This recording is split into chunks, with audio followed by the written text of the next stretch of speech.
मुंबईतल्या Vandre linking रोडवरच्या Croma शोरूमला भीषण आग लागलेली आहे। सध्या अग्निशमन दलाचे जवान तिथे आग विझवण्यासाठी प्रयत्न करतात, मात्र ही आग आता अजूनही पूर्णपणे परिस्थिती नियंत्रणात आलेली नाही असं दिसतंय। अजूनही हे सगळे प्रयत्न सुरू आहेत। आता जवळपास 6 ते 7 तास उलटून गेलेले आहेत आग लागून आणि अग्निशमन दलाच्या सुद्धा 15 गाड्या घटनास्थळावर प्रयत्न करतात। आणखी तपशील घेऊया, प्रतिनिधी धनंजय दळवी सध्या आपल्याशी जोडले गेलेले आहेत त्यांच्याकडून। धनंजय, आताची नेमकी काय परिस्थिती आहे? अजूनही पूर्णपणे आग विझत नाहीये का? रिद्धी, खऱ्या अर्थाने आग विझण्याचं नावच घेताना पाहायला मिळत नाही, कारण की अजूनही आपण जर पाहिलं तर ही आग धुमसताना पाहायला मिळते। आग जी आहे या मॉलमध्ये लागलेली आग ही वाढलेली आहे।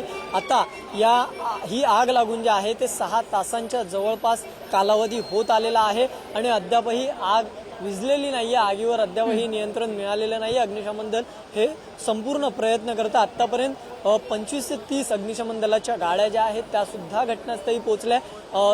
जे अत्याधुनिक तंत्रज्ञान आहे त्याचा वापर करून या ठिकाणी आग विझवली जाते, विझवण्याचा प्रयत्न केला जातो, मात्र अजूनही आग जी आहे ती आटोक्यात येताना आपल्याला पाहायला मिळत नाही। आपण जर पाहिलं तर आतमध्ये असलेली जी दुकानं आहेत त्यांना ही आग लागताना पाहायला मिळते। आतमध्ये बऱ्याच वस्तू आहेत, कपड्याची दुकानं असतील, शूजची दुकानं असतील, या सगळ्याला ही आग लागते, इलेक्ट्रॉनिक वस्तूंना आग लागते आणि ही आग वाढताना पाहायला मिळते। खऱ्या अर्थाने आता फक्त बेसमेंट नाही, वरचा भाग नाही, तर या मॉलच्या आतमध्ये ही आग पसरलेली आहे आणि आगीवर नियंत्रण मिळवण्यासाठी शर्थीचे प्रयत्न अग्निशमन दलाला करावे लागतात। त्याचबरोबर ही आग आटोक्यात आणण्यासाठी जर आपण पाहिलं तर ही जे आहे अडचणी अग्निशमन दलाला बऱ्याच निर्माण होताना पाहायला मिळते। या ठिकाणी हे सगळे ज्यांची दुकानं आहेत ती सगळे दुकानदार आहेत आणि अक्षरशः आपण जर पाहिलं तर अश्रू अनावर झालेले आहेत इथे, कारण की मोठं नुकसान हे या ठिकाणी झालेलं पाहायला मिळते। कारण की यामध्ये प्रत्येकाने आपली जी जमापुंजी होती ती लावली होती आणि अक्षरशः या ठिकाणी हा व्यवसाय करत होते, मात्र आता अशा घटनेमुळे त्यांच्यावर दुःखाचं डोंगर कोसळलेलं पाहायला मिळते। आपण त्यांच्याशी बोलण्याचा प्रयत्न करूया। मॅडम, या ठिकाणी तुमचं कोणत्या गोष्टीचं दुकान होतं का किंवा किती नुकसान झालं आतापर्यंत? होतं आतमध्ये, कमीत कमी नाही बोललं तर 15 ते 20 लाखाचे नुकसान झालेले। आतमध्ये अशी किती दुकानं होती आणि कोणती कोणती दुकानं होती? कपड्यांची दुकाने होते, जुत्यांची दुकाने होते, 200-250 दुकाने होते। सगळं आता काहीच नाही राहिलं। सगळं आता एवढं कंट्रोल करतात हे लोक, पण मला नाही वाटतं काय कंट्रोल होणार आहे।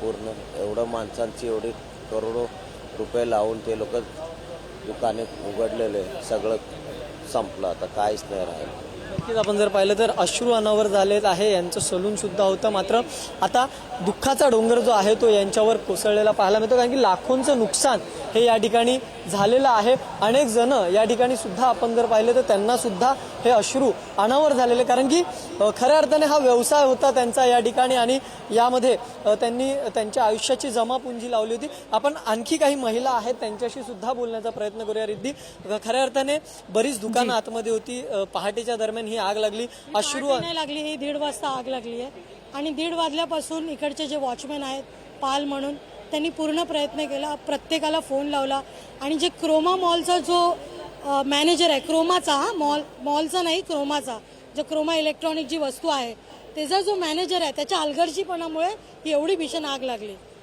त्यांनी जर तेव्हा आला असता आणि जर चावीने ते उघडलं असतं तरी पण त्यांनी बरेच टाळे तोडून नाही का ती आग विझवायचा प्रयत्न केला आणि अंडरग्राऊंडमध्ये वेअरहाऊसमध्ये आग लागलेली आहे। आणि त्यानंतर जी ही दुकान आहे इथे 700 परिवार इथे काम करत होतं आणि त्यांचं तर नुकसान झालं, दुकानवाल्यांचं झालं। माझ्यासमोर इकडे एक ज्याची शूजची दुकान आहे त्याचे पण बरेच करोडोचं नुकसान झालं। म्हणजे नाही का आमचं तर नुकसान झालं, पण हे नुकसान हे क्रोमाचा जो इलेक्ट्रॉनिक डिपार्टमेंट आहे त्यांच्यामुळे लागलेली आग आहे। तुमचं इथे कोणतं दुकान होतं? माझं कपड्याचं दुकान आहे इकडे, माझं नाव दीपाली अमित सिंग आहे, मी इकडचीच राहणारी आहे, बाजूला राहत होते म्हणून माझा फोन बंद होता आणि मला इकडच्या पोलिसांनी खूप कॉपरेट केलं। 2 आपल्या मॅडम आल्या, शीतल आणि प्रतिभा मॅडम, त्यांनी मला घरी बोलवून घेतलं, मॅडम तुमची इथे दुकान आहेत, इथे आग लागलेली आहे म्हणून, आणि आम्ही पोहोचलो।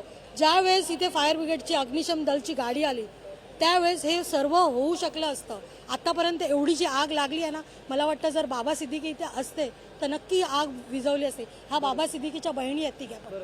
नक्कीच आपण रिद्धी पाहिलं तर ह्या सगळ्या गोष्टी झालेल्या आहेत आणि आग अजूनही नियंत्रणात खऱ्या अर्थाने येताना पाहायला मिळत नाहीये. शर्थीचे प्रयत्न सध्या सुरू आहे, मात्र आगीवर अजूनही नियंत्रण मिळालेलं नाहीये. जी जी निश्चित. धनंजय, वेळोवेळी पुढचे तपशील तुमच्याकडून घेऊ. तुर्तास धन्यवाद दिलेल्या सगळ्या माहितीसाठी.